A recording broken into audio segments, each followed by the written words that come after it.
రమణుల గురించి వినేటప్పుడు కేవలం దాన్ని ఒక కథాంశంగా వినేటటువంటి ప్రయత్నాన్ని చెయ్యకండి. మహాపురుషుల యొక్క జీవితాలు చదువుతున్నప్పుడు, మహాపురుషుల యొక్క జీవితాలకి సంబంధించినటువంటి ఘట్టములను వినేటప్పుడు మీరు ఒక కొత్త కోణంలో దాన్ని వినవలసి ఉంటుంది. రమణులు మహాజ్ఞాని. మీరు వారి గురించి ఇప్పుడు నేను చెప్తుండగా వారి జీవితం గురించి విందురు గాని, రమణుల జీవితంలా కోట్ల కోట్ల మంది జీవితాల్లో ఒక్కరి జీవితం కూడా ఉండదు. ఆయనకి 17వ ఏట ఎటువంటి భావన కలిగిందో అటువంటి భావనతో వారి శరీరమును విడిచిపెట్టేంత వరకు ఉన్నారు.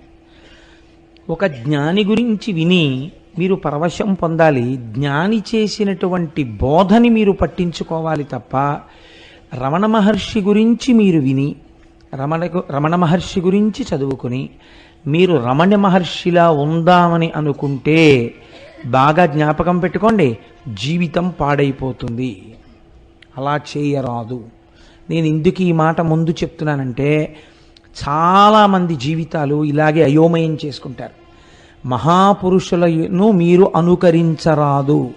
మీరు మహాపురుషులు అయిపోయిన తర్వాత మీ నడువుడి ఒకలా ఉంటుంది, మీ ప్రయత్నం అక్కర్లేదు. మీ అంతటా మీరు మహాపురుషులు అయ్యేంత వరకు మీరు మహాపురుషులను అనుకరించరాదు. 2, అజ్ఞానులను కూడా అనుకరించరాదు. ఈ 2 ఎప్పుడూ జీవితంలో బాగా జ్ఞాపకం పెట్టుకోండి. మహాపురుషుడి యొక్క జీవితాన్ని ఎందుకు మీరు చదవాలి అంటే అది చదవడం చేత ఈశ్వరుడి యొక్క అనుగ్రహం కలుగుతుంది.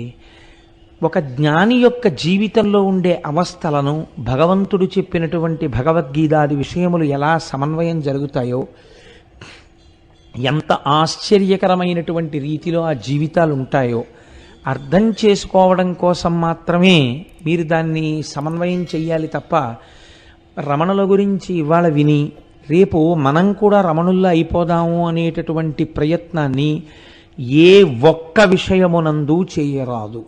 అలా చేస్తే నేను మళ్ళీ హెచ్చరిక చేస్తున్నాను, జీవితాలు అయోమయావస్థకి గురి అవుతాయి. అటువంటి పని ఎప్పుడూ చేయరాదు. మరి దేన్ని స్వీకరించవలే అంటే కేవలముగా వారి ఉపదేశాన్ని మీరు స్వీకరించాలి. ఆ జీవితములో ప్రతిపాదింపబడినటువంటి సత్యాన్ని మీరు స్వీకరించాలి.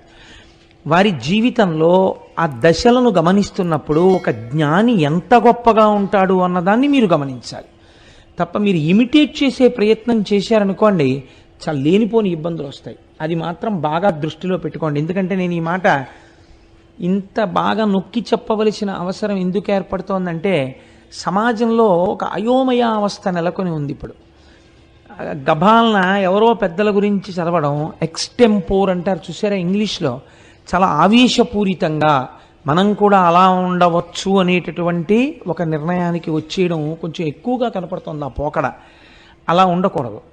మీరు దేన్నైనా అధ్యయనం చేసినప్పుడు, దేన్నైనా విన్నప్పుడు మీరు చాలా ప్రశాంత చిత్తులై ఇందులో మనం స్వీకరించవలసిన అంశమేమి అన్నది మీరు స్థాయిని బట్టి మీరు నిర్ణయించుకోవాలి. అంతేకాని మీ స్థాయిని మీరు గుర్తిరగకుండా ఉపాసకుడు లేనిపోని పరుగులు పెట్టరాదు. అలా పరుగులు పెడితే ఏమవుతుందంటే ఇబ్బందులు వస్తాయి. కాబట్టి మీరు దాన్ని బాగా దృష్టిలో పెట్టుకుని ఈ విషయాన్ని వినండి. 2, నేను ఒక్క విషయం చెప్తే మీకు బాగా అర్థం చేసుకుంటారు. నేను మీకు ఈ ప్రవచనాలు చేస్తున్నాను.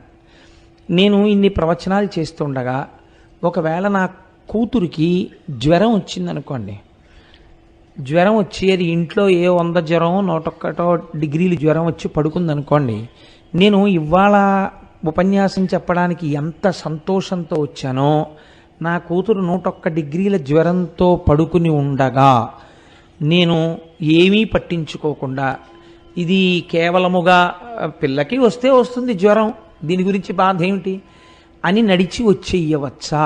గృహస్థాశ్రమంలో అలా కుదరదు.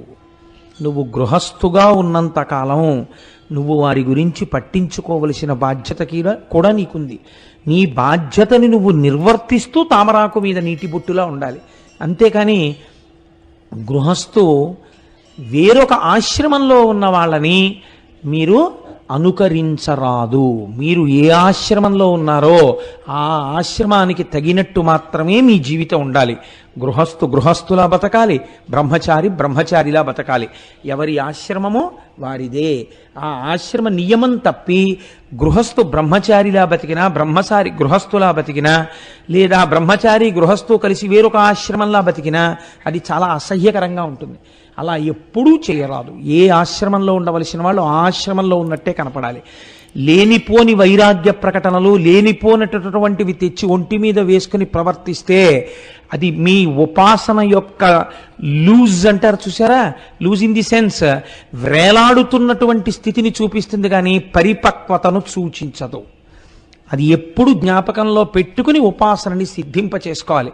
ఒక జ్ఞాని ఎలా ఉంటాడో తెలుసా అండి? మీరు ఒక చెరుకు కర్రని తీసుకొచ్చి ఒక చివరి భాగాన్ని పంటి కింద పెట్టి నవిలేరనుకోండి, అది తీయగా ఉంటుంది. మీరు ఒక మరలోకి పెట్టి చెరుకు కర్రని నలిపేశారనుకోండి, అది తీయగా ఉంటుంది. మీరు ఒక కత్తి తీసుకొచ్చి చెరుకు కర్రని నరికేశారనుకోండి, నరికేసి దానికి అంటుకున్న తడిని ఇలా ముట్టుకుని నాలుక మీద రాసుకున్నారనుకోండి, తీయగా ఉంటుంది. చెరుకు కర్రని మీరు ఏం చెయ్యండి తీయగానే ఉంటుంది. చెరుకు కర్రని మీరు ఏం చేసినా చెరుకు చేదుగా మారదు. అంటే అసలు దేని చేత మానము అవమానము అన్న ఈ రెండు స్థితులు అసలు ఉంటాయనేటటువంటి ఎరుక దాటిపోతారు వాళ్ళు. ఆ ఎరుక దాటిపోయిన స్థితి వేరు. అది తనంత తానుగా జ్ఞానం కలగాలి. అలా కలిగి నడయాడినటువంటి వారు మహాపురుషులు తప్ప మనం అలా చెరుకు కర్ర నేను అయిపోయాను అన్న భావనతో నిలబడ్డాం అనుకోండి, చాలా అసహ్యంగా ఉంటుంది. అలా నిలబడకూడదు కదా. ఇప్పుడు మీరు ఈ నేపథ్యంలో భగవాన్ రమణుల గురించి వినండి. ఎంత అద్భుతమైన జీవితమో, ఎటువంటి మహాజ్ఞానో మీరు అర్థం చేసుకుని వారికి నమస్కరించి మనం ఎప్పుడు ఏం కోరాలంటే, వారు ఏది అనుభవించి ఏది బోధ చేశారో ఈశ్వర మీ అనుగ్రహము చేత మాకు కూడా అటువంటి జ్ఞానము స్థిరపడుగాక అని మీరు ప్రార్థన చేయవలసి ఉంటుంది. ఇప్పుడు మీరు రమణుల యొక్క జీవితాన్ని ప్రస్తావన చేస్తాను. సావధాన చిత్తులై అవధరించండి. చిదంబరం క్షేత్రం మీకందరికీ తెలుసున్నటువంటి క్షేత్రం. అక్కడ స్వామి ఆకాశరూపుడై ఉన్నాడు. నిన్న ప్రస్తావన చేశాను. చిదంబరంలో కదలిక లేకుండా ఉండిపోయేటటువంటి తత్వమున్నటువంటి పరమేశ్వరుడు నటరాజమూర్తిగా వెలిసినాడు. అది ఆర్ధా నక్షత్రంలో వెలిశాడు ఆయన. నటరాజ తత్వము చాలా చిత్రంగా ఉంటుంది. మీరు చూడండి, నటరాజు ఒక చేతిలో ఢమరుకని పట్టుకుంటాడు. ఆ ఢమరుకని కదిపితే దాంట్లోంచి శబ్దం వస్తుంది. అది సృష్టికి ప్రతీక.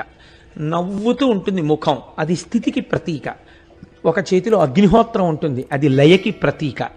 ఒక పాదం ఈ మాయా అనబడేటటువంటి రాక్షసుణ్ణి తొక్కి పెట్టి ఉంటుంది.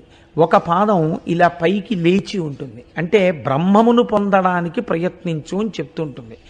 సృష్టికర్త, స్థితికర్త, ప్రళయకర్త మూడు తానై మీరు పొందవలసినటువంటి బ్రహ్మమును సూచించేటటువంటి స్థితిని చెప్తారు. కాబట్టి నటరాజమూర్తి పరబ్రహ్మమై ఉన్నారు. అమ్మ, ఈ పొగ చాలా ఎక్కువగా ఉంది. ఇది చాలా అభ్యంతరకరం, నాకు చాలా ఇబ్బందికరంగా ఉంటుంది. ఇంత పొగ ఎందుచేత వస్తుంది అది దయచేసి చెప్పండి. నాకు గొంతు చోకప్ అయిపోతుంది. నేను మాట్లాడలేనంత పొగ వస్తే నాకు అదొక పెద్ద ఇబ్బంది.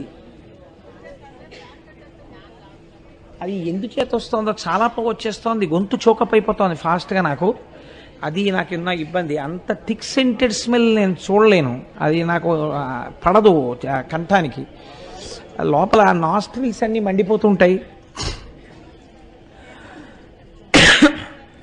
కాబట్టి ఆ నటరాజస్వామి ఆర్ద్రా నక్షత్రంలో చిదంబరంలో ఆవిర్భవించినటువంటి రోజు ఏది ఉన్నదో అటువంటి రోజున మహానుభావుడైనటువంటి రమణ మహర్షి తిరుచుళి, అంటే దాన్ని శాస్త్రము త్రిశూలపురము అని పిలిచాయి పురాణాలు. త్రిశూలపురము అని పిలవబడినటువంటి ఊరిలో వేయించేసి ఉన్నటువంటి మహానుభావుడు, ఆయన్ని భూమినాథేశ్వరుడు అని పిలుస్తారు. పరమశివుణ్ణి సహాయాంబ అని అమ్మవారికి పేరు. అంతే కదండి. నిజానికి ఆయనే ఈ సమస్త సృష్టికి కారకుడు. ఆయనకి సహాయాంబ అంటే అమ్మవారు మాయాస్వరూపిణి సహకరిస్తుంది.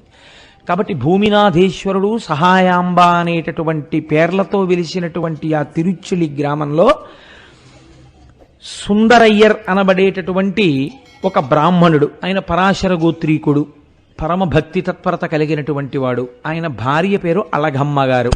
తమిళంలో అళగమ్మ అంటే సొంపైనది, సొంపు కలిగినది అని అర్థం. సొంపు అంటే అందమునకు మారు పేరు. ఆవిడ చాలా సొంపుగా ఉన్నారండి అంటే చాలా అందంగా ఉన్నారండి అని అర్థం. సుందరము అన్న మాట కూడా అందమనే పేరు. సుందరయ్యర్ అంటే అందం, అళగమ్మ అంటే అందం. ఈ రెండు అందాలు కలిస్తే ఒక కొత్త అందం వచ్చింది. ఆ అందం శుభం. శివుడికి మారు పేరు శుభం, శోభనం, సుందరం.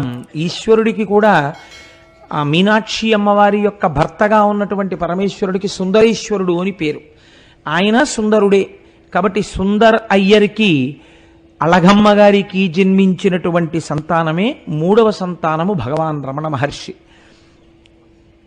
వారు జన్మించినప్పుడు యథార్థానికి పురుడు పోసినటువంటి ఆవిడ బాధపడిందిట. ఎందుకు బాధపడింది అంటే, ఆడపిల్ల పుడుతుందనుకున్నాను, వరసైనటువంటి వాడు ఒకడు మేనబావ అయ్యేవాడు ఉన్నాడు, ఆడపిల్ల పుట్టలేదు, మగపిల్లాడు పుట్టాడు. మొట్టమొదట పుట్టినటువంటి ఆడపిల్లేమో శరీరాన్ని వదిలిపెట్టేసింది, ఆడపిల్ల కాలేదే అని బాధపడిందిట. ఆవిడికి కళ్ళు లేవు, అంధురాలు ఆవిడ. పురిట్లో సాయం చేశారు బంధువు. ఆ పక్కన పురుడు పోస్తున్నటువంటి పూటకోళ్ళ, ఆ పురుడు పోసేటటువంటి మంత్రసాని అందిట, పుట్టిన పిల్లాడు ఎంత అందంగా ఉన్నాడో తెలుసా, బంగారు రంగులో మిరిసిపోతున్నాడు, నొక్కుల జుత్తు, పట్టు కూర్పులా ఎంత జుత్తుందో తెలుసా. ఈ పిల్లాన్ని కానీ నువ్వు చూడగలిగి ఉంటే ఆడపిల్ల పుట్టలేదన్న మాట అని ఉండేదానివి కావు, అంత అందగాడు పుట్టాడు అందిట. ఆవిడ ఆ వృద్ధురాలు, సరే అంత అందగాడు పుట్టాడు, మగపిల్లవాడు పుట్టాడు అని ఆ సమయంలో సంతోషించింది. ఈ పిల్లవాడే, ఈ 3వ కాన్పులో జన్మించినటువంటి పిల్లవాడే రమణ మహర్షి. ఆ తర్వాత ఒక కుమారుడు కలిగాడు, ఆయన పేరు నాగసుందరుడు. ఆఖరణ పుట్టినటువంటి అమ్మాయి పేరు అలమేలు. వారికి కులదైవం వెంకటేశ్వరుడు. కాబట్టి పుట్టినటువంటి పిల్లవాడికి ఏ పేరు పెట్టాలి అని ఆలోచన చేశారు. ఆలోచన చేసి వెంకటేశ్వరుడు అన్న పేరు వచ్చేటట్టుగా వెంకటరమణన్ అని పేరు పెట్టారు. అలా వెంకటరమణన్ అని పేరు పెట్టడానికి ఒక కారణం ఉంది. వీళ్ళ ఇంట్లో ఒకానొకప్పుడు ఒక సాధువు వచ్చి వీధిలో నిలబడి భవతి భిక్షాందేహి అన్నాడు.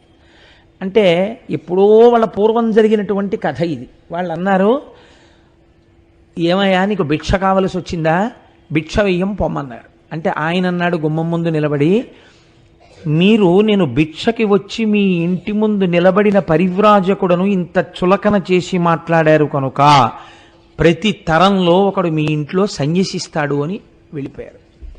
అప్పటి నుంచి వాళ్ళ ఇంట్లో ప్రతి తరంలో ఒకరు సన్యాసి అయి వెళ్ళిపోవడం అనేటటువంటిది అలవాటుగా ఉంది. ఈ సుందరయ్యర్ అన్నగారు ఒక ఆయన ఉండేవారు.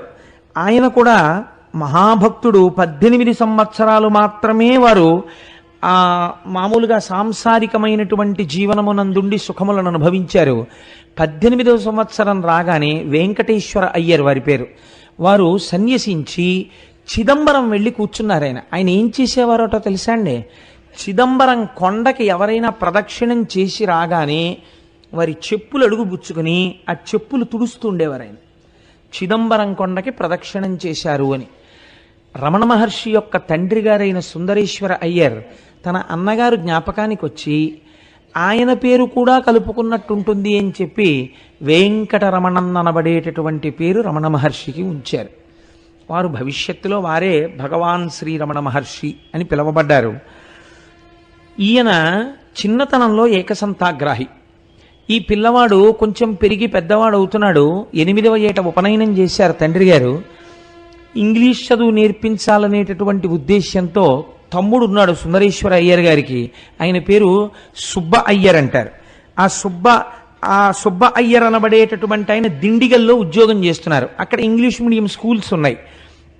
అందుకని రమణ మహర్షిని, నాకంటే అలవాటు మీద రమణ మహర్షి అని వస్తుంది, అప్పటికి రమణ మహర్షి అన్న పేరు లేదు, వెంకటరమణన్ గారిని, వెంకటరమణన్ని ఆయన యొక్క అన్నగారైనటువంటి నాగస్వామిని ఇద్దరినీ కూడా ఆ దిండిగల్ పంపించారు.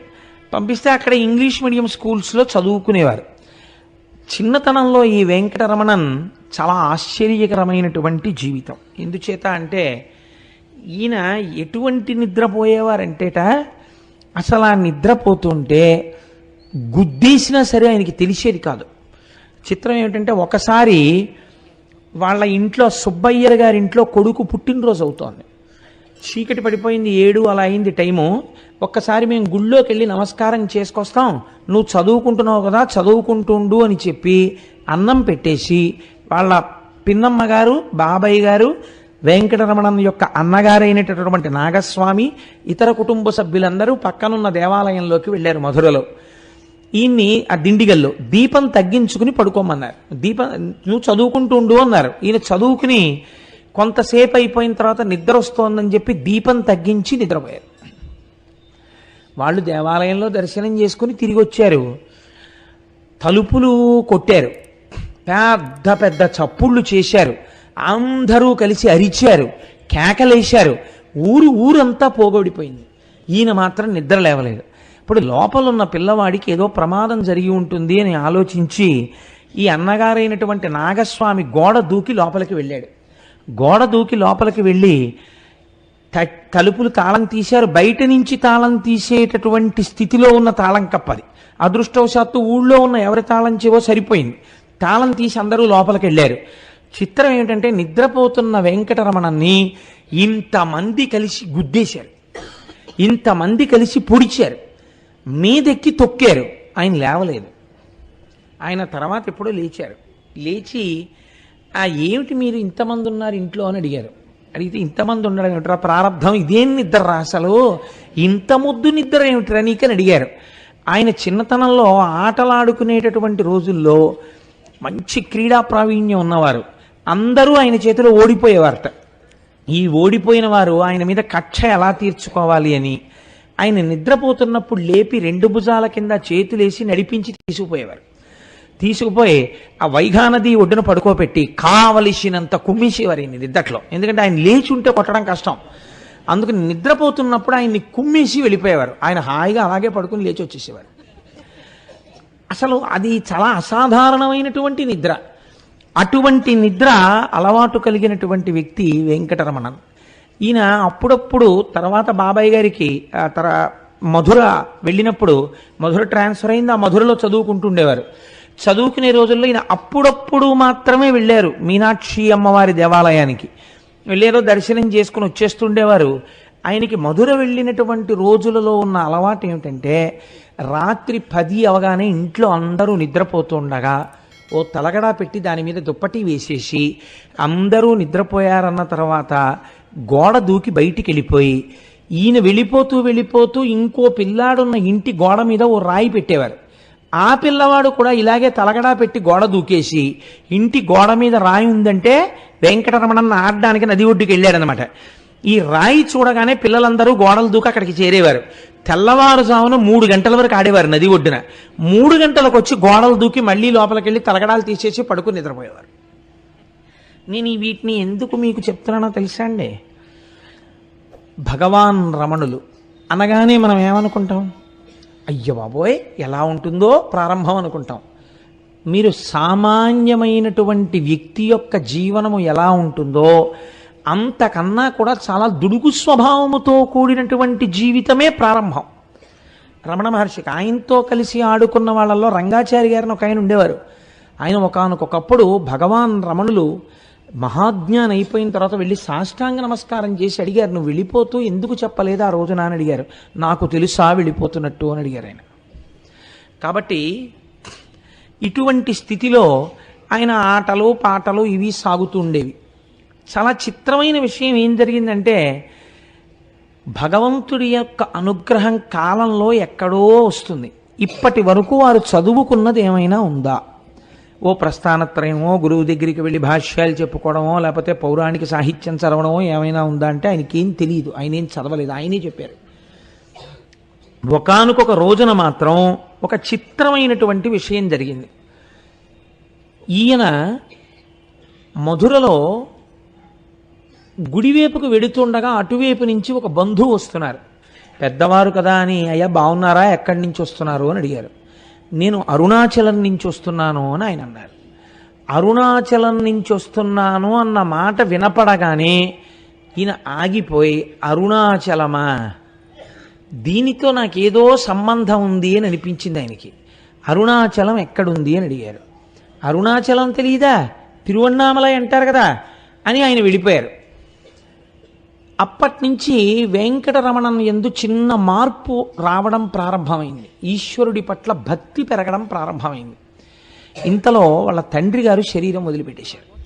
వాళ్ళ నాన్నగారు శరీరం వదిలిపెట్టేటప్పటికీ వెంకటరమణన్ యొక్క అన్నగారైనటువంటి నాగస్వామి గారికి 14 ఏళ్ళు, వెంకటరమణన్కి 12 ఏళ్ళు, నాగసుందరం అనబడేటటువంటి తమ్ముడికి 6 ఏళ్ళు, అలమేలు అనబడేటటువంటి ఆడపిల్ల అసలు పారాడుతున్నటువంటి పసిపిల్ల. ఈ నలుగురు ఉండిపోయారు. తండ్రి గారు వెళ్ళిపోయారు. ఆయన కొలువులో 2 రూపాయలకు ఉద్యోగం చేసేవారట నెలకి. కానీ ఆయన మాటకారితనం, మంచితనం, నేర్పరితనంతో ఏమీ చదువుకోకుండా ఆ రోజుల్లో ఇచ్చేవారట. నైపుణ్యాన్ని బట్టి లాయర్ పట్టా పుచ్చుకుని ఆయన కోర్టుల్లో కేసులు వాదించి మహా ఐశ్వర్యవంతుడై చాలా డబ్బు సంపాదించి తిరుచెలిలో ఈశాన్యం వైపు ఒక స్థలం కొని ఊరికి శ్మశానంగా బహూకరించారు. బహూకరించిన తరువాత బహుశः ఆయనే మొట్టమొదటి శవం అక్కడ. ఎంత చిత్రమో చూడండి. వారు శరీరాన్ని వదిలిపెట్టారు. వదిలిపెడితే పాపం తమ్ముళ్ళు అన్నలు ఆ రోజుల్లో చాలా మంచివాళ్ళు ఉండేవారులా ఉంది. ఈ సుబ్బయ్యర్ గారేమో 2 పిల్లల్ని తనతో చదివించడానికి తీసుకెళ్ళిపోయారు. 2వ తమ్ముడు ఈయన యొక్క భార్యని, ఆ ఆడపిల్లని, వాళ్ళిద్దరి సంక్షేమాన్ని ఆయన చూస్తున్నారు. ఈ అరుణాచలము అన్న మాట వినపడగానే ఈయనలో చిన్న మార్పు ప్రారంభమైంది. ఒక రోజున బాబయ్య గారు సుబ్బయ్యర్ చదువుకోవడం కోసమని పెరియ పురాణం అడిగి తెచ్చుకున్నారు ఎవరినో. పెరియ పురాణం అంటే శివభక్తుల యొక్క చరిత్రలో 63 మంది నాయనార్ల చరిత్ర ఉంటుంది. ఆ పెరియ పురాణాన్ని సుబ్బయ్యర్ తెచ్చుకుంటే ఇంట్లో పుస్తకం ఉంది కదా అని వెంకటరమణన్ చదవడం మొదలెట్టారు. ఒక్కొక్క భక్తుడి కథ చదువుతూ ఉంటే ఆయన కన్నుల వెంట ఆనంద ప్రవాహములు కారడం మొదలెట్టాయి. ఒక మార్పు వచ్చేసింది. వచ్చేసి ఆయన మధురలో ఉన్నటువంటి మీనాక్షి అమ్మవారి గుడికి వెళ్ళి కొన్ని గంటల పాటు నాయనార్ల విగ్రహం ముందు, అమ్మవారి గుడి ముందు ధ్యానంలో కూర్చుని ఉండిపోయేవారు. మెల్లమెల్లగా ఇంటికి వచ్చేస్తూ ఉండేవారు. పిల్లాళ్ళలో ఏదో మార్పు వస్తోంది అని గమనించారు. రోజు పిన్నికి కూరలు తరిగి పెడుతుండేవారు, నీళ్లు తోడి పెడుతుండేవారు, బోల్డ్ అంత పని చేస్తుండేవారు. ఒకానొక రోజున ఒక ఆశ్చర్యకరమైన సంఘటన జరిగింది. ఈలోగా వెంకటరమణన్ పెద్దవారు అవుతున్నారు. ఆయన అన్నగారైనటువంటి నాగస్వామి గారికి వివాహమైంది. వాళ్ళ అత్తవారి ఇల్లు కూడా మధురయే. అందుకని అన్నగారు వదిన గారి దగ్గరికి ఈయన వెళ్ళారు వెంకటరమణన్. వెడితే ఒకానొక రోజున అందరూ బయటికి వెళ్ళారు, వెంకటరమణన్ ఒక్కరు ఇంట్లో ఉన్నారు. అప్పుడు 17వ సంవత్సరం ఆయనకి. ఇదే ఆయన జీవితాన్ని మార్చేసింది ఈ సంఘటన. కొన్ని సంవత్సరముల పాటు గురు శుశ్రూష చేసి కూడా స్థిరీకరింపబడినటువంటి జ్ఞానం ఎన్ని జన్మల తపస్సు యొక్క ఫలితమో, ఎన్ని జన్మలలో చేసినటువంటి ఆరాధనా ఫలితమో అకస్మాత్తుగా ఈశ్వరుని చేత కృప చేయబడింది. ఆయన మేడ మీద గదిలో ఉన్నారు వెంకటరమణన్. కూర్చున్నారు. మామూలుగా కూర్చుని ఉండగా ఆయనకి ఇంకా ఊపిరి మంద్రం అయిపోయినట్టు, గుండెలు నీరసపడిపోయి కొట్టుకోవడం ఆగిపోతున్నట్టు, శరీరం అంతా శోషించిపోయి ఒంటికి చెమటలు పట్టేస్తున్నట్టు, ఇంకా కొద్ది క్షణాల్లో తాను మృత్యువుని పొందబోతున్నట్టు అనిపించింది. ఉత్తర క్షణంలో ఆయనకు వచ్చిన రెండో ఆలోచన ఏమిటంటే, సరే ఇప్పుడు నేను కిందకెళ్ళి ఎవరినో పిలిచినా ఈ శరీరమునకు మృత్యువే వస్తే ఆగదు. కాబట్టి ఎవరినో పిలవడం కన్నా అసలు మృత్యు అనగానేమీ తెలుసుకుంటాను అనుకుని శరీరం మృత్యువుని పొందడానికి వీలుగా నేల మీద పడుకున్నారు. పడుకుని శరీరంలో మృత్యు వస్తున్నప్పుడు ఏం జరుగుతోంది అన్నదాన్ని సాక్షిగా చూస్తున్నారు. అంటే నేను మృత్యుపాలైపోతున్నానని మనం శరీరాన్ని చూసి బెంగెట్టుకుంటాం. ఆయన మృత్యుపాలవుతున్నటువంటి శరీరాన్ని నేను అన్న అహంస్ఫురణతో సాక్షిగా చూడడం మొదలెట్టారు. మొట్టమొదట జరిగింది ఏమిటంటే పాదాల దగ్గర నుంచి కాళ్ళన్నీ బిగిసిపోవడం మొదలెట్టాయి. బిగిసిపోయి పెదవులు బాగా ఇలా నొక్కుకుపోయి కన్నులు అలా మూతలు పడిపోయి శ్వాస ఆగిపోయి ఒళ్ళంతా బిగదీసుకుంటున్నట్టుగా అయిపోయి శరీరం అంతా పనిచేయడం మానేసి ఒక కొయ్యి అయిపోయి పడిపోయింది. నేను మిమ్మల్ని చూస్తున్నట్టు మీరు నన్ను చూస్తున్నట్టు మృత్యువుని చూస్తాననుకున్నటువంటి రమణ మహర్షికి సాక్షిగా తానుండగా పడిపోయినటువంటి శరీరాన్ని వారు దర్శనం చేశారు. ఓహో, ఇప్పుడు మృత్యువు శరీరమునకున్నది, ఇది పడిపోయింది, ఇది కొయ్యబారిపోయింది. ఇప్పుడు 10 మంది ఇంట్లోకి వస్తారు, వెంకటరమణన్ మరణించాడు అంటారు అని ఈ శరీరాన్ని శ్మశానానికి తీసుకెడతారు. దీన్ని కాల్చేస్తారు, బూడిద చేస్తారు.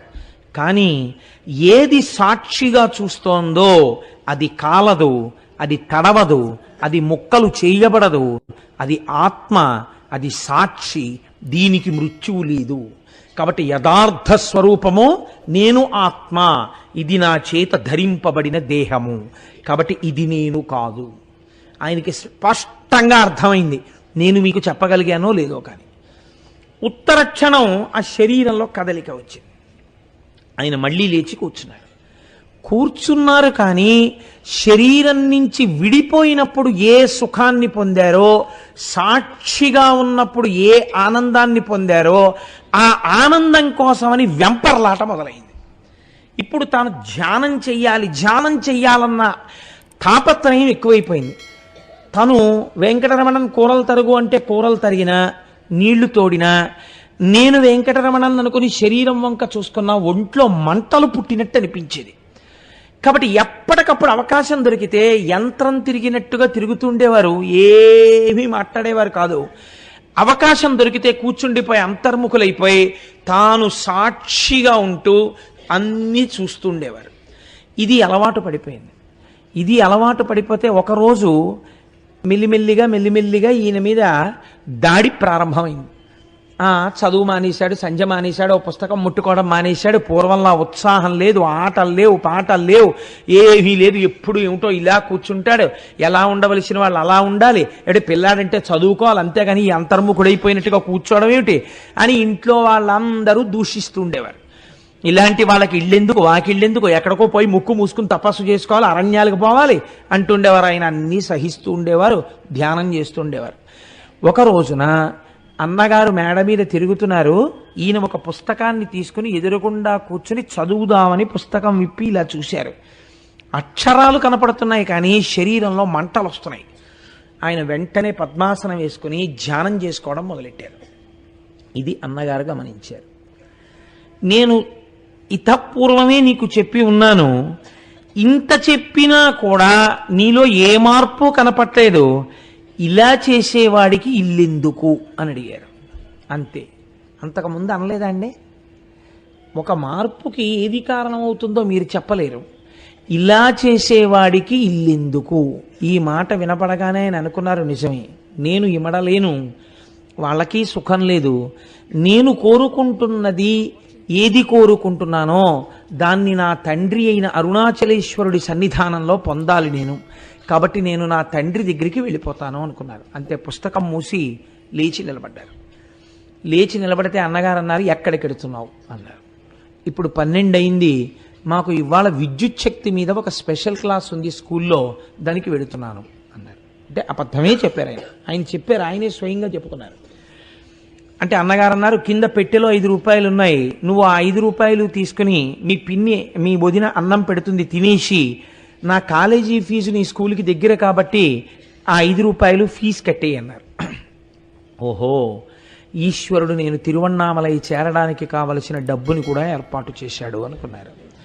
అనుకుని కిందకి దిగారు, వదిన గారు అన్నం పెట్టారు, కడుపు నిండా అన్నం తినేశారు. అదే రమణులు ఇంట చేసిన ఆఖరి భోజనం. ఇంట్లో వాళ్ళకి తెలియదు అదే ఆఖరి భోజనం అని. పెట్టె దగ్గరికి వెళ్ళారు, 5 రూపాయలు తీసుకున్నారు, ఒక కాగితం తీసి ఉత్తరం రాశారు. ఇది మీరు జాగ్రత్తగా గమనించండి, ఎంత మార్పు వచ్చిందో. 17వ ఏట, ఇది ఇంకా శరీరం పడిపోయే వరకు ఇంతే. ఇది తన తండ్రిని వెతుకుకొనుటకు బయలుదేరుచున్నది.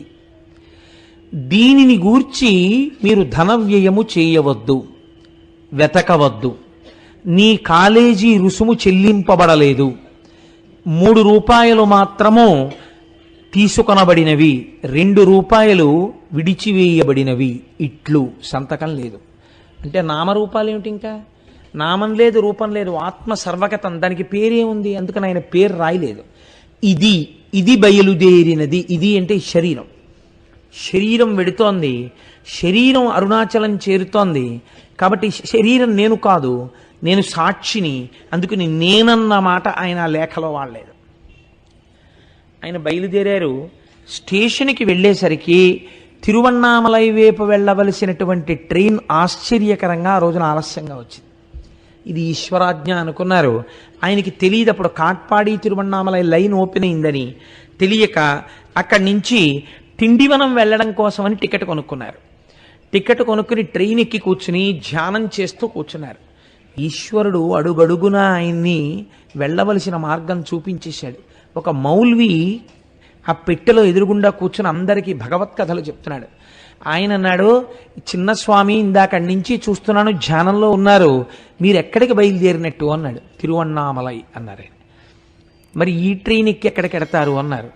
తిండివనం దిగుతాను అన్నారు. తిండివనం దిగి వెళ్ళవలసిన అవసరం లేదు, విల్లిపురం దిగిపోతే విల్లిపురం నుంచి కాట్పాడికి ఇప్పుడు కొత్త ట్రైన్ లైన్ ఓపెన్ అయింది, అందులో మీరు తిరువన్నామలైకి వెళ్ళవచ్చు. కాబట్టి తిండివనం దిగిపోండి, నేను కూడా తిరువన్నామలై ముందు స్టేషన్కి వెడతాను అన్నారు. 2 బేరికాయలు కొనుక్కున్నారట ఆయన. ఒక అర్ధనాయో ఎంతో పెట్టి అందులో ఒక కాయ సగం తిన్నారు, ఆకలి తీరిపోయినట్టు అనిపించింది.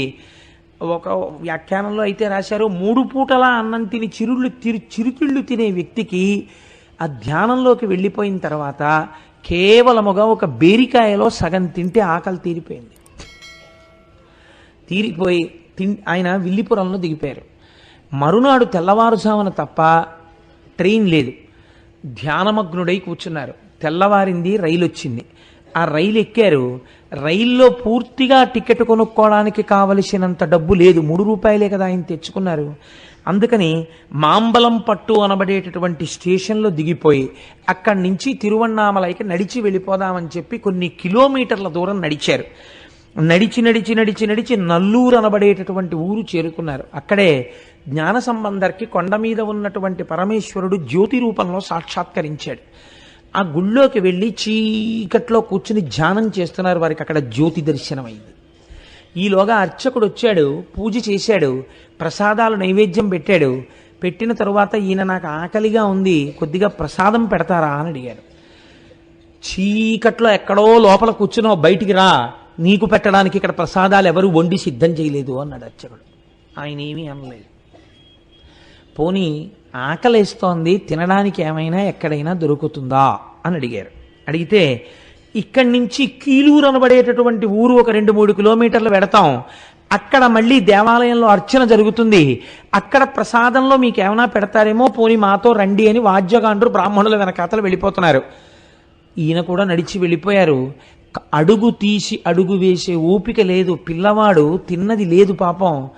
వెళ్ళి అలాగే ఆ కీలూరు చేరుకున్నారు. పూజ చేసేసారు బ్రాహ్మణులు. పూజ చేసేసి, అమ్మా మీరు ఎక్కడికి ఆ ప్రయాణం, అంతమంది కూర్చుంటే ఎక్కడికంటే జనం మీద అడుగులు వేసేసుకుంటూ ఎక్కడో కూర్చోవాలి, కానీ ఎప్పుడో వచ్చి ఎంతమందికి డిస్టర్బెన్స్ అది. కాబట్టి ఆయన అక్కడి నుంచి బయలుదేరి ఆ కీలూరు అనబడేటటువంటి ఊరు చేరుకుని ఆ కొండ మీద బ్రాహ్మణులు అర్చన చేసిన తరువాత, అయ్యా నాకు ఇప్పుడైనా కొంచెం పెడతారా, ఆకలిస్తోంది అడిగారు. నీకు పెట్టడం కోసమే వండి తెచ్చామనుకున్నావా, పెట్టమన్నారు అని వాద్యగాండ్రకి ప్రసాదం పెట్టారు. పెడితే దేవాలయంలో వాయిద్యం వాయించేటటువంటి వాద్యగాండ్రు పిల్లవాడిని చూసి, అయ్యో పాపం ఎంత నీరసపడి ఉన్నాడో అని, ఎందుకు వచ్చిన జన్మండి, బ్రాహ్మణుడిగా పుట్టామంటే సరిపోతుందా, ఏ దయ లేకుండా, ఏ సంధ్యావందనం లేకుండా, లోకమునందు మర్యాద చూడకుండా బతికిన బ్రాహ్మణ్యం ఏమిటి? వాద్యగాండ్రు పెట్టారు. వాళ్ళకొచ్చిన ప్రసాదంలో భాగాన్ని ఆయనకి పెట్టారు. పెడితే వాళ్ళు ఎంత మర్యాదతో మాట్లాడారంటే, బాబు మేము పెట్టాను తింటావు, కానీ నీళ్లు దొరకాలంటే అదిగో ఆ పక్కనే బ్రాహ్మణ వీధి ఉంది, అక్కడికి వెళ్ళి నీళ్లు అడిగి తాగునాయనా అన్నారు. అంటే ఆ పిల్లవాడు బ్రాహ్మణ వీధిలోకి వెళ్ళి ఒక ఇంటి ముందు నించుని, అమ్మా నాకు కొంచెం మంచినీళ్ళు ఇస్తారా అని అడిగారు. వాళ్ళు మంచినీళ్లు తెచ్చే లోపల వారు ధ్యానమగ్నులే అయిపోయారో, స్పృహే తప్పిపోయిందో, పడిపోయారు నేల మీద. పడిపోయిన తర్వాత వారికి మర్నాడు ఉదయం తెలివొచ్చింది. తెలివొచ్చేటప్పటికి ఎంత ఆకలితో ఉన్నారంటే, రామకృష్ణ పరమహంసకు పుట్టేది ధ్యానంలో ఈ ఆకలి. అన్నపు రాశిని చూపించేవారు తీసుకెళ్ళి, తీరేది ఆకలి. అప్పుడు ఆయన కింద పడిపోయి పెంట కుప్ప మీద పడిపోయి ఉన్నటువంటి అన్నాన్ని ఏరుకుని మట్టిలో ఉన్నదాన్ని ఊదుకుని తిని మంచినీళ్ళు తాగారు. తిని మంచినీళ్ళు తాగి అక్కడే ఉన్నటువంటి ముద్దుకృష్ణ అయ్యర్ అనబడేటటువంటి ఒకరి ఇంటికి వెళ్ళి, ఆ రోజు గోకులాష్టమి, ఆయన ఒక భాగవతోత్తముడు, వారి ఇంటికి వెళ్ళి, అయ్యా నాకు కొద్దిగా అన్నం ఉంటే పెడతారా అని అడిగారు. అడిగితే ఆయన చెల్లెలు నదీ స్నానానికని వెళ్ళారు. అప్పటికి ఈయన నూతి దగ్గర స్నానం చేస్తున్నారు. నువ్వు ఉండవయా, మా చెల్లెలు వస్తుంది, నీకేమైనా పెడుతుంది. ఆ చెల్లెలు చాలా సంప్రదాయ నిష్ట కలిగినటువంటి స్త్రీ, ఆవిడికి మడి ఆచారం చాలా ఎక్కువ. ఇంటికి వచ్చారు. అయ్యో నాయనా, గోకులాష్టమి, నువ్వు పిల్లవాడివి, చూస్తే నువ్వే చిన్ని కృష్ణుడిలో ఉన్నావు, నీకు పెట్టాలని ఉంది, కానీ నేను మడి కట్టుకుని వంట చెయ్యాలి, అప్పటి వరకు ఆకగలవా అంటే ఈయన చాలా నీరసంగా ఆకలితో ఆవిడ వంక చూశారు. అయ్యో ఉండలేవా, పోన్లే సద్దెన్న ఉంది పెడతానుండు, ఒకరి ఆకలి తీర్చడం కన్నా మడి గొప్ప కాదు కదా అని ఆ తల్లి ఎంత అదృష్టం చేసుకుందో. ఆవిడ పూర్వం అంటే మడిబట్టతో సద్దెన్నం ముట్టుకునేవారు కాదు, ఎవరి శౌచం వారిది, నేను దాన్ని తప్పు పట్టట్లేదు, మంచిదే, ఒక్కొక్కరు ఒక్కొక్క స్థితిలో ఉంటారు. ఆ సద్దెన్నం తీసుకొచ్చి పెడితే ఆయన సద్దెన్నం తిని బయలుదేరి 20 కిలోమీటర్ల దూరం తిరువణ్ణామలై చేరాలి. ఆ ముద్దుకృష్ణ భాగవతారిని, నా చెవులకు ఉన్నటువంటి ఈ జోళ్ళు, ఉపనయనంలో చెవులు కుట్టిస్తారు కదా, ఈ చెవులకు ఉన్నటువంటి జోళ్ళు మీ దగ్గర తాకట్టు పెట్టుకుని నాకు ఒక్క 5 రూపాయలు ఇవ్వగలరా అని అడిగారు. అడిగితే ఆయన చెవిపోగులు తీసి చూశాడు, మంచి బంగారం, మంచి కెంపులేసి ఉన్నాయి, 20 రూపాయలైనా ఇవ్వచ్చు అనుకున్నాడు. అనుకుని తప్పకుండా 5 రూపాయలు ఇస్తాను, కానీ నాయన మళ్ళీ నీ జోళ్ళు నువ్వు విడిపించుకోవాలనుకున్నప్పుడు నువ్వు వచ్చి నువ్వు పట్టుకెళ్ళని చెప్పి తన అడ్రస్ రాసి 5 రూపాయలు ఇచ్చారు. చిత్రం ఏమిటంటే, ఆయన ఆ ఇంట్లోంచి బయటికి వెళ్ళగానే అడ్రస్ కాగితాన్ని చింపేసి బయట పారేశారు. ఆ లోపల ముద్దుకృష్ణ భాగవతార్ చెల్లి మాత్రం గబగబా వచ్చి, అయ్యో నాయనా, మళ్ళీ అన్నం లేక ఏమి ఇబ్బంది పడతావో, ఇగో ఈ పిండి వంటలు పట్టుకెళ్ళు అని ఒక మూట కట్టి ఇచ్చింది. ఆయన 20 కిలోమీటర్ల దూరము నడిచి తిరువణ్ణామలై చేరుకున్నారు. తిరువణ్ణామలై ఆయన చేరేటప్పటికీ తెల్లవారుతోంది. ఆ రోజుల్లో తిరువణ్ణామలైలో అరుణాచలేశ్వరుడి దేవాలయానికి జీర్ణోద్ధరణ జరుగుతోంది. అందుకని 9 గంటలు అయితే తప్ప గుడి తెరిచేవారు కాదు. ఎందుకంటే అవన్నీ పెద్ద పెద్ద కర్రలు, ఇనపవి అన్నీ కట్టి ఉండేవి. తెలియక చీకట్లో ఎవరు పెడితే దేన్ని కొట్టుకుంటారో, ఏ పడుతుందో ఇబ్బంది వస్తుందని చెప్పి తెరిచేవారు కాదు. చాలా ఆశ్చర్యకరంగా ఇంకా చీకట్లు విచ్చుకోకముందే ఈయన అరుణాచలేశ్వరుడి గుడి దగ్గరికి వెళ్ళేసరికి అంతరాలయం తలుపులు కూడా తెరిచి ఉన్నాయి, అర్చకులు కూడా లోపల లేరు. దుమ్ము పట్టేసినటువంటి ఒంటితో లోపలికి పోయిన కళ్ళతో ఉన్న ఈ పిల్లవాడు పరుగున అంతరాలయంలోకి వెళ్ళిపోయి శివలింగాన్ని కౌగిలించుకొని ఒక్కటే మాట చెప్పారు, మీరు పిలిచారు, నేను వచ్చాను. నాన్నగారండి మీరు పిలిచారు, ఈ కొడుకు వచ్చాడు, అంతే వారు అన్నది. ఈశ్వరుడు ఏమి కృప చెయ్యాలనుకున్నాడో ఆయన బయటికి వచ్చారు. వచ్చి అక్కడే ఉన్నటువంటి ఆ తటాకమునందు స్నానం చేశారు. ఒక్కసారి ఇలా తన ఒంటి మీదకి చూసుకున్నారు. తను వేసుకున్నటువంటి బట్టల్ని విప్పేసి చింపేసి ఒక్క బట్ట మాత్రం గోచీగా పెట్టుకున్నారు. ఆఖరికి మీద ఉన్న యజ్ఞోపవీతం కూడా పరిత్యజించారు. పరిత్యజించి ఆయన సమాధివిష్టులై కూర్చుందామనుకునే సమయంలో ఒక తిరువణ్ణామలైలో తలనీలాలు ఇచ్చేటటువంటి సంప్రదాయం ఒకటి ఉంది. కానీ తిరువణ్ణామలైలో తలనీలాలు ఇస్తే ఆ రోజుల్లో కొంచెం భూరికానుక పుచ్చుకునేవారట చొరకలు. ఒక ఆయన వచ్చి తలనీలాలు ఇస్తావా అని అడిగారు. ఈశ్వరుడు ఈ కట్టెకి వెంట్రుకలు కూడా ఎందుకు అనుకుంటున్నాడు అనుకున్నారు. అనుకుని ఇచ్చేస్తాం అన్నారు. అతను గబగబా చేయి పట్టుకుని తీసుకెళ్ళి ఒక చొరకుడి ఇంట్లో కూర్చోబెట్టారు. దగ్గర మిగిలిపోయినటువంటి డబ్బులో కొంత డబ్బు అతనికి ఇచ్చారు, గుండు చేసేశారు. మళ్ళీ గుళ్ళోకి వచ్చారు. నీటి మధ్యలో నిలబెట్టి కదా గురువులు దీక్షిస్తారు. అందుకని ఈశ్వరుడు ఏమనుకున్నాడో బ్రహ్మాండమైన వర్షం పడి పూర్తిగా తడిచిపోయారు. ఆ మిగిలిపోయిన డబ్బులు, చేతిలో ఉన్నటువంటి పిండి వంటలు సరోవరంలోకి విసిరేశారు. విసిరేసి అరుణాచల దేవాలయంలో ఒక మూల కూర్చొని ఆయన ధ్యానమగ్నులైపోయారు. అంతే. ఇంకా అసలు అన్నం తిన్నానా, అన్నం తినలేదా, లేకపోతే బాహ్య ప్రపంచం ఏమిటి, ఏమీ లేదు. అంతర్ముఖులై అలా కూర్చుంటే ఆ జుత్తు పెరిగిపోయింది, గడ్డం పెరిగిపోతోంది, ఒళ్ళంతా మట్టి పట్టేసింది. ఇలా ఉండగా చాలామంది ఊళ్ళో ఉన్నటువంటి పిల్లలు, ఊళ్ళో ఉన్నటువంటి పెద్దలు ఈయన మీద కుండ పెంకులు విసిరేవారు, రాళ్ళు విసిరేవారు. దానివల్ల ధ్యానంలోంచి బయటకు వచ్చేస్తుండేవారు. ఇలా కాదు అని చెప్పి ఆయన బయలుదేరి ఒకనాడు పాతాళలింగం అని చెప్పి ఒక లింగం, అక్కడ మీరు అరుణాచలం వెళ్ళిన వాళ్ళందరూ చూసి ఉంటారు, ఎప్పుడు తేమగా ఉండేదిట పూర్వకాలంలో. అంటే ఆయన భక్తురాలు ఒక ఆవిడ తర్వాత 1,00,000 రూపాయలు పెట్టి ఆలయాన్ని పునర్నిర్మాణం చేశారు. అది ఒక యోగి సమాధి, చీకటిగా ఉండేది. అందులో మనిషి ఉన్నాడో లేడో కూడా ఎవ్వరికీ తెలియదు. ఆ శివలింగం వెనకాతలకి వెళ్ళి కూర్చుని ధ్యానమగ్నులై ఉండిపోయారు. ఉండిపోతే ఆయన అలా కూర్చుని ఉండగా ఈ తొడల కింద మెల్లిగా చమాయం పొందేమో పురుగులు, జిర్రులు అవి చేరి కరిచేస్తుండేవి. కరుస్తుంటే నెత్తురు కారిపోతుండేది. నెత్తురు కారిపోతుంటే మనుష్యుల నెత్తురు తాగి కొరికేటటువంటి లక్షణం ఉన్న పెద్ద పెద్ద చీమల తొడల కింద చేరి ఆ నెత్తురు చప్పరిస్తూ ఆయన తొడలు కొరికేస్తుండేవి. అలాగే అట్టలు కట్టేసి తొడలన్నీ కొరుక్కుపోయి ఏమీ తెలియకుండా సమాధిమగ్నులై ఉండేవారు. పెట్టుకున్నటువంటి గోచి కూడా శుభ్రంగా శిథిలం అయిపోయింది. ఒక ఆవిడ ఎందుకో ఒకానొక రోజున తొంగి చూసింది లోపలికి, ఉలిక్కి పడింది. తేజస్సుతో ఒక పిల్లవాడు తపస్సులో ఉన్నాడు. ఆవిడికి భయం వేసి కదపడానికి వెళ్ళి ఆయన దగ్గర బట్టలు పెట్టి ఇవి కట్టుకుంటారన్న ఉద్దేశ్యంతో ఒక తువ్వాలు, ఒక పంచ అవి పెట్టి ఆవిడ వెళ్ళిపోయింది. తన శరీరం గురించే తనకి ఎరుక లేనటువంటి వ్యక్తికి ఆవిడ పట్టుకొచ్చి పెట్టినటువంటి బట్ట ఎలా తెలుస్తుంది? ఆయన అలాగే సమాధిమగ్నులై ఉన్నారు. శేషాద్రి స్వామి కనిపెట్టారు.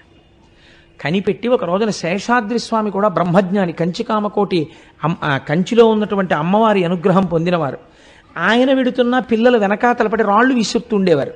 ఆయన ఒకనాడు పాతాళలింగం దగ్గర ఉన్న పిల్లవాడి కోసమని వెడుతుంటే వెనకపడి పిల్లలు ఆయన రాళ్లతో కొడుతుంటే శేషాద్రి స్వామి లోపలికెళ్ళి అక్కడ ఉన్న వాళ్ళ నలుగురిని పిలిచి, ఒక బ్రాహ్మణ స్వామి ఇందులో ఉన్నాడు, ఆ పిల్లవాడిని ఎత్తి పైకి తీసుకురండి, ప్రాణత్యాగం అయిపోతుందో ఏమిటో, తొడలన్నీ కొరికేసి ఆ పిల్లాడికి ఏం చెప్పారు.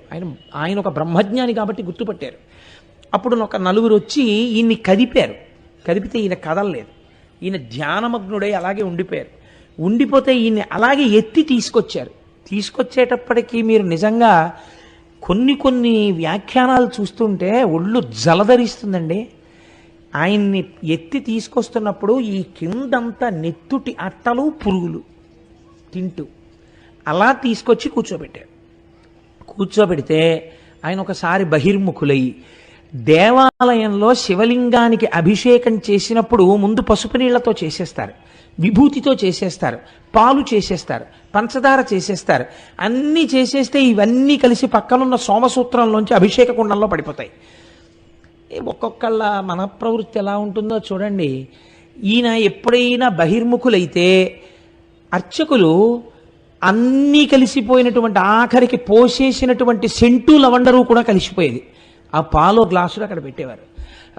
రంగులతోటి అన్ని పైన నూనె, నెయ్యి, తెట్లుతో, నూనె ఉండదనుకోండి, నేతి తెట్టుతో ఉన్నటువంటి ఆ పాలని ఆయన తాగేసి అక్కడ పెట్టేసేవారు. ఇది రుచిని కానీ, ఇది నాకు ఇచ్చారేమిటని కానీ ఆయన అడిగేవారు కాదు. ఒకసారి ఒక ప్రధాన అర్చకుడు చూసి చాలా బాధపడి, ఏమయ్యా అంత చిన్న వయస్సులో అటువంటి తపశ్శక్తిని పొందాడు, ఆయనకి అదే ఇచ్చేది, ఉత్సవమూర్తులకు మీరు కేవలము క్షీరాభిషేకం చేసినప్పుడు పాలొక్కటి పడతారు కదా, అవి పట్టుకెళ్ళి అక్కడ పెడుతూ ఉండండి, తాగితే అవి తాగుతారు, లేకపోతే లేదంటే అప్పటి నుంచి పాలు పెట్టేవారు. అలా మహానుభావుడు చాలా కాలం అక్కడ కూర్చుని తపస్సు చేస్తూ ఉంటే రాళ్లతో కొట్టారు, గోళ్లతో గోకారు. ఇంకా ఆశ్చర్యం ఏమిటో తెలుసా అండి, ఉమ్మి కూడా ఉమ్మారు ఆయన మీద. ఆయన తరువాతి కాలంలో ఇక్కడ కూర్చోవద్దు మీరు ఒక్కనాడు ఆయన ఎదురు తిరిగి ఏమిటి అఘాయిత్యం అని ఎవ్వరిని అనలేదు. వాహన మంటపంలోకి దూరి వెళ్ళి అక్కడ కూర్చుని తపస్సు చేస్తుంటే ఆలయ అధికారులు విమర్శించారు రమణ మహర్షిని, తెలుసా అండి. ఎవ్వరికీ కనపడకుండా మంచి పొడుగైన మనిషి భగవాన్, వాహనాల మధ్యలోంచి దూరి ఎవ్వరికీ కనపడకుండా ఓ గోడమూల కూర్చుని, రాత్రి లేదు పగల్లేదు, చీకటి, ఎవ్వరు వచ్చేవారు కాదు, అక్కడ కూర్చుని తపస్సు చేసేవారు. అక్కడున్నారని తెలుసుకుని అక్కడ కూడా ఆయన అలదడి చేశారు. చేస్తే అసలు చీకటి పడితే ఎవరు వెళ్ళేవారు కాదు. ఆలయం దక్షిణం వెనక అసలు ఇప్ప చెట్టు ఉండేది, అక్కడ కూర్చుని తపస్సు చేశారు కొన్నాళ్ళు. ఇలా ధ్యానమగ్నులై ఉండిపోతుంటే మహానుభావుణ్ణి ఉద్దండి నాయనార్ అని చెప్పి ఒక ఆయన ఉన్నారు. ఆయన మహాభక్తుడు, పక్క ఊళ్ళో ఉండేవారు. ఆ ఉద్దండి నాయనార్ ఒకసారి చూశారు. ఒక బ్రహ్మజ్ఞానికి సేవ చేసుకోవాలి అని ఆయన కోరిక. ఆయన తిరువణ్ణామలై వచ్చి పిల్లవాడిని చూసి, అబ్బబ్బబ్బా ఎంతటి బ్రహ్మజ్ఞాని రా, ఈయనతో మాట్లాడదామని 2 నెలలు కూర్చున్నారు. ఆయన ఎప్పుడూ కళ్ళు విప్పలేదు, మాట్లాడలేదు. ఎప్పుడో కొన్ని రోజులకోసారి కళ్ళు విప్పి అక్కడ పాలుంటే తాగి మళ్ళీ ఇలా కూర్చున్నారు. ఎప్పుడు వెనకాతల ఏదైనా పలకరిస్తూ వెళ్ళినా మౌనమే శరణ్యం, ఏమి మాట్లాడేవారు కాదు. మళ్ళీ వచ్చి కూర్చుని మళ్ళీ ధ్యానం చేసుకునేవారు. ఈ ఉద్దండి నాయనారికి బాధ ఆగక వెళ్ళి ఇంత అన్నం తెచ్చి పెట్టేవారు బహిర్ముఖులైనప్పుడు. ఈయన కొంచెం బహిర్ముఖులు అవగానే ఆయన పరిగెత్తుకెళ్ళి అన్నం పట్టుకొచ్చేవారు. మీకు చిత్రం తెలుసా అండి, ఆయన అన్నం తేవడానికి వెళ్లే లోపల రమణ మహర్షి అంతర్ముఖులైపోతూ మళ్ళీ ధ్యానంలో కూర్చుంటే, ఒక రోజున ఉద్దండి నాయనార్ తిరిగి వచ్చేసరికి ఒక ధూర్తుడు ఆలయంలో ప్రదక్షిణం చేసి స్వామి దర్శనం చేసుకుని వెళ్ళిపోతూ, రాయల్లే కూర్చున్నాడు తపస్సని వంక పెట్టని ఆయన వెనక చేరి ఆయన మెడమించి వీపు వరకు మూత్ర విసర్జన చేసి వెళ్ళాడు. దూరం నుంచి ఉద్దండి నాయనార్ చూశారు, భగవానులు వెనక్కి చూశారు, ఆయన మూత్ర విసర్జన చేస్తున్నాడు. ఆయన ఏమీ అనలేదు, అలాగే కూర్చున్నారు. ఇక్కడి నుంచి పోసినటువంటి మూత్రంతో వీపు అన్నీ తడిసిపోయాయి. ఏమిటి ఆయన చేసిన నేరం? నేను అందుకే అడుగుతున్నాను, బ్రహ్మజ్ఞాని కెనాట్ బి ఇమిటేటెడ్. తుల్య నిందాస్తు తిర్మౌని సంతుష్టో ఎనకే నచిత్ అనికేత స్థిరమతి భక్తిమాన్మే ప్రియో నరః. మహానుభావులు, మహాజ్ఞానులు, అటువంటి వాళ్ళు ఈ గడ్డ మీద పుట్టపట్టి ఈ దేశానికి ఇంత పేరొచ్చింది. అటువంటి గడ్డ మీద మనం తిరుగాడుతున్నాం.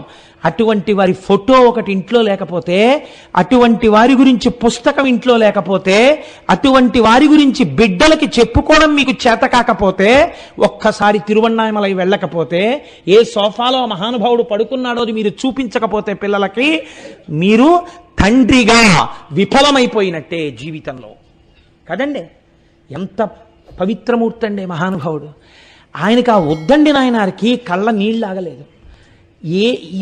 ఆయన మీద మూత్రం పోశారని బెంగ పెట్టుకుని వాళ్ళని వీళ్ళని బతిమాలి ఆఖరికి తీసుకెళ్తే తంబిరాన్ అనబడేటటువంటి ఒక మహాత్ముడు ముందుకొచ్చి, ఇక్కడ వద్దు, చాలా ఇబ్బందిగా ఉంది, ఇన్ని గురుమూర్తం తీసుకెళ్లి గురుమూర్తంలో కూర్చోపెడతామని చెప్పి ఆలయానికి దగ్గరలో ఉన్న గురుమూర్తంలో కూర్చోబెట్టారు. చిత్రం చూడండి, ఆ గురుమూర్తం నిండా ఇంతంత చీమలట. భగవానులు అక్కడ కూర్చునుంటే చెవులు ఇవి అన్నీ పట్టేసి శుభ్రంగా కొరుక్కు తినేస్తుంటే ఆయన ఎంత తపస్సు చేశారంటే, ఆ గురుమూర్తంలో ఆయన అప్పుడప్పుడు ఇలా వీపు గోడకి ఆంచేవారట. ఆయన యొక్క రూపానికి సంబంధించినటువంటి వీపు ముద్ర ఆ గోడ మీద పడింది. అంటే 1 మిల్లీమీటర్ కదలకుండా కూర్చున్న పోస్చర్ అలాగే ఉండేదంతే. ఇలా అంతే, వీపు ఎప్పుడు అలాగే ఆనాలి. ఇలా కానీ అనలేదు అన్ని చీమలు. ఈ తంబిరా అనుకున్న అలవాటు ఏమిటంటే, ఒక్కొక్కడిది ఒక్కొక్క వెర్రి. నేను చెప్పాను కదా, సరిగ్గా అర్థం చేసుకునే వాళ్ళు లోకంలో తక్కువ మంది ఉంటారు. ఈయన రోజు షోడశోపచార పూజ చేసేవారు. ఆయనకి ఇన్ని చీమలు కుట్టేస్తున్నాయని కాదు, షోడశోపచార పూజ చేసే నైవేద్యం ఈయనకి. చూసి రోజు ఈయన షోడశోపచార పూజకు వచ్చే వేళటికి రమణ మహర్షి అలా పక్కకి వెళ్ళిపోవడం మొదలెట్టారు మౌనంతో. ఇలా చాలా కాలం గడిచిన తరువాత, అబ్బో ఎన్ని కష్టాలు పడ్డారో. కష్టమని నేను అనలేను, ఎందుకంటే జ్ఞానికి కష్టం ఉన్నదా అంటే, జ్ఞాని శరీరమునకు కష్టం ఉన్నది, కానీ జ్ఞానికి లేదు. సాక్షి, శరీరానికి సాక్షి అంతే. నేను ఇప్పుడు ఆ మొత్తం ఘట్టాలన్నీ ఇప్పుడు నేను మీకు చెప్తూ వెళ్ళాను అనుకోండి, వారం రోజులైనా అది సరిపోదు. కాబట్టి నేను వారిని కొండ మీదకి తీసుకెళ్లే ప్రయత్నం చేస్తాను. నేను వారిని తీసుకెళ్ళడం ఏమిటి, అది దర్శనం చేసి సంతోషించే స్థితిని పొందుతాను. వారు క్రమంగా ఆ పైన ఉన్నటువంటి విరూపాక్ష గుహ, చూత గుహ, వీటిల్లో ఆ అరుణాచలం కొండలలో ప్రారంభం చేశారు. అప్పుడే ఒక అదృష్టం జరిగింది. గణపతి దేవాలయంలో తిరువన్నామలైలో ఒక మహానుభావుడు ప్రతిరోజు కూడా పళనిస్వామి అనబడేటటువంటి వ్యక్తి గణపతి సేవ చేస్తుండేవాడు. ఒక రోజు నా ఊళ్ళో ఉన్న ఓ పెద్ద ఆయన అన్నాడు, ఒరే గణపతి సేవ చేస్తే నీకేం వచ్చిందిరా, మహానుభావుడు రా సద్గురువు, ఆయన సేవ చేసుకోరా, వెళ్ళి ఆయనకి ఏమైనా కావాలంటే కిందకెళ్ళి కాస్త అన్నం తెచ్చి పెట్టడం ఇలాంటి పనులు చేసి పెట్టరా అంటే వెళ్ళి ఆ పళనిస్వామి సేవించాడండి. నిజంగా ఒక్కొక్కసారి హద్దు మీరినట్టు కనపడుతుంది రమణుల యొక్క జీవితాన్ని మీరు పరిశీలన చేసినప్పుడు. కానీ నిజంగా మరి అంత ఆశ్రయించి ఉన్నవాడి ఆనందం దుఃఖం వేరుగా ఉంటాయి. ఎంత సేవించాడో ఆ పళనిస్వామి. ఆ పైన ఉన్నటువంటి విరూపాక్ష గుహలో ఉండేవారు. ఆ విరూపాక్ష గుహలో ఉంటే ఆయన సంతోషంగా ఉన్నారని మీరు అనుకుంటున్నారా? సంతోషం ఇన్ ది సెన్స్ ఆయన ఎప్పుడు సంతోషమే, రాశీభూతమైన ఆనందమే. అక్కడ జటాస్వామి అని ఒక ఆయన ఉండేవాడు. ఆయనకి ఏమిటంటే భగవాన్ రమణులు విరూపాక్ష గుహకు వచ్చిన దగ్గర నుంచి ఈయన నిజమైన జ్ఞాని అని చెప్పి అందరూ ఆయన దర్శనం చేయడానికి వెడుతున్నారని ఆయన కోపం. అక్కడికి వచ్చిన వాళ్ళందరినీ భయపెట్టడానికి ఆయన ఏం చేసేవాడంటే పైన గుహమించి పెద్ద పెద్ద బండలు దొల్లించేవాడు. కొండ కదులుతోంది, బండలు పడుతున్నాయి, చచ్చిపోతామని భయపడి దిగిలిపోతుండేవారు అందరూ. ఆయన ఇలా బండలు దొల్లిస్తుంటే ఒక రోజున రమణ మహర్షి వెనక నుంచి వెళ్ళి చేపట్టుకున్నారు. పట్టుకుని ఎందుకు చేస్తున్నావు అన్నట్టుగా సైగ చేసి అడిగారు. అడిగితే వాడు వికటాట్టహాసం చేసి అన్నాడు, వాడనక అంతకన్నా గౌరవం నేను ఇవ్వలేను. వికటాట్టహాసం చేసి అసలు నువ్వు ఏం చేస్తావో చూద్దామని తోశాను బండలు, సరదాకి తోశాను అన్నాడు. సరదాకి తోయడం ఏమిటంటే బండలు ఎవరైనా పడిపోతే ఇది ఒక విచిత్రమైనటువంటి అలవాటు కొంతమందికి ఉంటుంది. చిత్రంగా 5వ ఫ్లోర్ బాల్కనీలో ఓ ఇంత కుండీ పెడతారు. అది ఏ పిల్లాడో తెలియక తోశాడు అనుకోండి, అదే టైంకి కింద ఎవడన్నా ఉంటే నీ ముచ్చట కిందవాడి ప్రాణం మీదకి వస్తుంది. ఎక్కడేం పెట్టాలో తెలుసుకుని ఉండాలి. అందుకని మహానుభావుడు ఆ పైనుంచి బండలు తోసేస్తుండేవాడు. అయినా ఊరుకున్నారు. ఇంకొక స్వామి ఉండేవాడు. ఆయన ఏమిటో తెలుసా అండి చిత్రం, ఎవరైనా రమణ మహర్షి దర్శనానికి ఆయన పుచ్చుకున్నది లేదు, ఆయన ఏం మాట్లాడింది లేదు ఎవరితోటి. ఆ కుర్రాడేనా, నేనే ఉపదేశం చేసింది, నేనే ఇంతవాణ్ణి చేసి తీర్చిదిద్దాను, గురుకట్నం ఏదైనా ఉంటే నాకు ఇవ్వండి అని చెప్పి పుచ్చుకుంటుండేవాడు. ఆయన పుచ్చుకుంటుంటే ఈ విషయం రమణ మహర్షి దర్శనానికి వచ్చినటువంటి వాళ్ళందరికీ తెలిసిపోయి ఆఖరికి వాళ్ళందరూ ఓ రోజు నీ మోహన్ నువ్వేం చెప్పావు ఆయనకి గురువుకి, ఆయన మొదటి నుంచి తపస్సు చేసుకుంటున్నారని నిలదీశారు. నిలదీస్తే ఏమీ మాట్లాడలేదు రమణులు. ఆయన అలాగే కూర్చుని ఉన్నారు గుహలో. అతనికి కోపం వచ్చేసి గబగబా వచ్చి గాండ్రించి అంతమంది మధ్యలో కూర్చున్నటువంటి రమణ మహర్షి యొక్క మొహం మీద ఉమ్మేశారు. ఉమ్మేస్తే ఏమీ అనలేదు భగవాన్. తనకున్నటువంటి తుండుగుడ్డ తీసుకుని ముఖం మీద వేసినటువంటి ఉమ్ము తుడిచేసుకుని కూర్చున్నాడు. అదేమిట్రా అలా ఉమ్మావు అని అనలేదు. కన్నులలో మార్పు లేదు, ముఖంలో మార్పు లేదు. అంతే ఆనందంతో అంతే ప్రసన్నవదనుడై ఆయన కూర్చున్నారు. ఈ స్వామికి ఏమైందో తెలుసా అండి, కిందకెళ్ళి రైలు ఎక్కాడు ఆయన. కోపం వచ్చి నేను వదిలేస్తున్నాను తిరువన్నామలై, మీ బతుకు ఏమైపోతుందో చూడండి, నేను వెళ్ళిపోగానే తిరువన్నామలై ఎలా ఉంటుందో అని. ఏమైపోతుంది?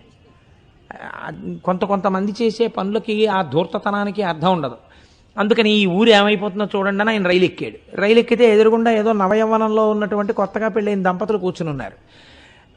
నేను స్వామిని అన్న అహంకారం అందుకని చెప్పేసి ఆ పిల్లాడికి ఏదో పని చెప్పాడు. ఈయన చెప్తే అతను ఏదో కొత్తగా పెళ్ళయింది, పెళ్ళంతో సరదాగా ముచ్చట్లలో ఉన్నాడు. అతను లేవలేదు, వెళ్ళకపోతే ఏమిటి ఆ పడుచు పెళ్ళంతో నీకు ముచ్చట్లు, పిచ్చి వేసలేస్తున్నావు, ఎవరు అనుకున్నావు తెలుసా నేను అన్నాడు. ఏంట్రా ఇంత అక్కడి నుంచి చూస్తున్నాను, ఎవరిని అనుకుంటున్నావు, ఏంటి అస్తమానం ఏంటి పడుచు పెళ్ళంతో కూర్చున్నాడు, నువ్వు అలా కూర్చుంటే కూర్చో, నన్ను అంటే ఏంటని చెప్పి బూటు తీసి ఇక్కడి నుంచి ఇక్కడ వరకు కొట్టాడు ఆ కుర్రాడు. ఎందుకు కొట్టాడు? పైన ఉమ్మేసి వచ్చాడు ఆయన. ఈశ్వరుడు లేడండి.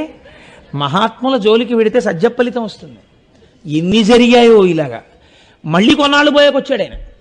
వచ్చి రమణ మహర్షిని ఉన్నవారిని ఉన్నట్టు ఎత్తుకుపోయి ఓ బండ మీద కూర్చోబెట్టి, అప్పుడు నేను నీ మీద ఉమ్మేశాను కదా, ఆ కోపం నీకు ఇంకా మనసులో ఉంటే నా మీద ఉమ్మేసేయన్నాడు. అంటే ఆయన ఎప్పటి మాట ఆయన నవ్వుతూ కూర్చున్నారు. ఆయన ఏమనలేదు. నువ్వు ఇలాగే ఇదిగో ఇది ఇక్కడే వచ్చింది, అన్నింటికీ నవ్వుతావు, నేను నీకు ఉపదేశం చేస్తాను, నిర్వికల్ప సమాధి అంటే ఏమిటో నేర్పుతాను, నువ్వు నేర్చుకో అంటుంటే శిష్యులందరూ వచ్చారు. వస్తే మీకు ఇక్కడ పని లేదు, పెద్ద మనుషులు మాట్లాడుకుంటున్నాం, మీరు వెళ్ళిపోండి అని, నువ్వు నిర్వికల్ప సమాధి, నీకు మంత్రోపదేశం చేస్తాను అది ఇది అంటే ఆయన వద్దనేవారు కాదు. ఆయన చెప్తుంటే ఈయన ఏమీ తెలియని వాళ్ళు అలా వింటుండేవారు. అన్నింటికీ సాక్షి అంతే. ఎవరికి వస్తుందండి అలాంటి జీవితం? అసలు ఇట్స్ ఎ పెక్యూలియర్ లైఫ్, ఏ జ్ఞాని కెనాట్ బి ఇమిటేటెడ్. అందుకని అలా చూస్తూ ఉండేవారు. ఆఖరికి ఆయనకి కోపం వచ్చి, నేను చెప్పింది వింటున్నావో తెలియదు, వింటలేదో తెలియదు, ఆయనతో గొడవ పడ్డాడు. మళ్ళీ గొడవ పడితే నలుగురు అందరూ శిష్యులు అందరూ వచ్చి, నువ్వు మామూలుగా వెళ్ళవి, ఈసారి నిన్ను చావగొట్టేస్తామని కర్రలు ఎత్తాడు. ఎత్తితే ఇంక నేను వెళ్ళిపోతున్నాను, ఈ ఊరి నుంచి నేను వెళ్ళిపోయాక ఏమవుతుందో చూడండి అని మళ్ళీ శాపాలెట్టి వెళ్ళిపోయాడు. ఇంకా వెళ్ళిపోవడం ఆయన మళ్ళీ రాలేదు. ఆయన ఏమైపోయాడో తెలియదు. తిరువన్నామలై అలాగే ఉంది. కాబట్టి మహానుభావుడు ఇలాగే ఆయన గుహలో కూర్చునుండగా వస్తుండేవారు, వెడుతుండేవారు. అయితే మీకు నేను ప్రధానమైనటువంటి ఘట్టములను మాత్రమే కదా విజ్ఞాపన చెయ్యగలను ఒక్కరోజు ఉపన్యాసంలో. ఒకసారి కావ్యకంఠ గణపతి ముని, నిన్నటి రోజున మీకు చెప్పాను, ఆయన రథం మీద చెయ్యేస్తే రథం కదిలిందని. వారికి రథం కదిలిన తర్వాత వారికి వెళ్ళి కూర్చుంటే నాకు అసలు బ్రహ్మమును గురించి చెప్పేవాడెవడు అని ఒక అనుమానం వచ్చింది. కొండ మీద ఉన్న బ్రాహ్మణ స్వామిని అడగాలి అనుకున్నారు. అప్పటికి ఆయన ఇల్లు బయలుదేరిన తర్వాత ముద్దు కృష్ణ భాగవతుల ఇంట్లో చెవులకున్నటువంటి జోళ్లు తాకట్టు పెట్టినప్పుడు మాట్లాడడమే. ఆ తర్వాత కొన్ని సంవత్సరముల పాటు ఇంకా ఆయన మాట్లాడలేదు. ఆయన స్వరపేటికి సంబంధించినటువంటి నాళములు కూడా ఇంచుమించు మూసుకుపోయి. ఈ స్థితిలో ఉండగా ఈయన గబగబా కొండెక్కారు. కొండెక్కితే పళనిస్వామి ఎవరిని పడితే వాళ్ళని లోపలికి రానిచ్చేవాడు కాదు. గుహకు తడికి ఉండేది, ఆ తడికి తాళం వేసి వెళ్ళేవాడు. ఆయన శరీర శోధనకు వెళ్ళవలసి వచ్చింది, ఏదో కాలకృత్యాలు తీర్చుకోవడానికి. ఆ రోజున ఎందుకు ఆయన తాళం వెయ్యకుండా దడి గేటు తీసి వెళ్ళిపోయాడు. వెళ్ళిపోతే వస్తూనే కావ్యకంఠ గణపతి ముని లోపలికి వెళ్ళారు. ఆయన అదృష్టవశాత్తు గుహలో తపస్సులో లేరు రమణులు. ఆయన బయట కూర్చుని ఓ బండ మీద కూర్చుని ఉన్నారు. ఈయన వెడుతూనే కుడి చేత్తో కుడిపాదాన్ని, ఎడం చేత్తో ఎడం పాదాన్ని గట్టిగా పట్టుకుని, అయ్యా నన్ను కావ్యకంఠ గణపతి అంటారు. నేను ఎన్నిటినో చదువుకున్నాను, పండితుడు అనిపించుకున్నాను, ఎన్నో మంత్రములను ఉపదేశం పొందాను, ఎంతో తపస్సు చేశాను, కానీ బ్రహ్మమును దర్శించుట ఎట్లు అన్నది నాకు తెలియలేదు. మీరు నాకు ఉపదేశం చేస్తారు అనే ఆశతో వచ్చాను, కరుణించి నాకు ఉపదేశం చేస్తారా అని అడిగారు. ఎప్పుడూ నోరు విప్పనటువంటి వెంకటరమణులు ఆనాడు నోరు విప్పడం కోసమని ప్రయత్నం చేశారు. కానీ నోట మాట రాలేదు. నోట మాట రాకపోతే కంఠం రుద్ధమై ఉన్నది. చాలాసేపు అన్న తర్వాత ఒక మాట అన్నారు, నీవు మంత్రమును చేస్తున్నప్పుడు శబ్దము ఎక్కడ పుట్టుచున్నదో ఆ మూలస్థానమును అన్వేషించు, అది నిజమైన తపస్సు. నీకు బ్రహ్మమును తెలుసుకోవాలన్న కోరిక పుట్టిన మనస్సు యొక్క మూలస్థానం ఎక్కడున్నదో దానిని అన్వేషించు, అది బ్రహ్మమున్న స్థానము, అదే బ్రహ్మము, అదే దానిని గుర్తెరుగుటకు సాధనము. ఈ మాట చెప్పి కాసేపు ఈ విరూపాక్ష గుహలో కూర్చుని తపస్సు చేస్తావా అని అడిగారు. అయ్య బాబోయ్, ఇంత అదృష్టమా అని ఆయన లోపల కూర్చుని 1 గంట సేపు వెంటనే రమణుల ఎదురుగుండా కూర్చుని ధ్యానం చేశారు.